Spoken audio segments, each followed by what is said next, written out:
Hello everybody, in today's video I'm going to be showing you how to use the SOS feature on Jethro's new 4G SC490 phone. This feature is going to be really great for when you're in an emergency, and it's going to do three things. The first thing it's going to do is sound an alarm when you press the button. The second thing it's going to do is call each of your 5 pre-programmed contacts. And the third thing it's going to do is send a text message to each of those contacts if they do not answer their phone. Now let's get into this video.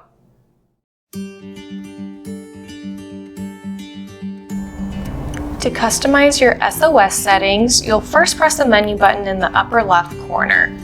Then you'll scroll to the right until you get to SOS. Here you're able to turn the SOS feature on and off using the OK button. Here you're able to receive a low battery notification and turn that on and off using the OK button. This feature is really great for when you might forget to charge your phone or you aren't aware that your phone has low battery. So this will just be a great way for you to know when to charge your phone.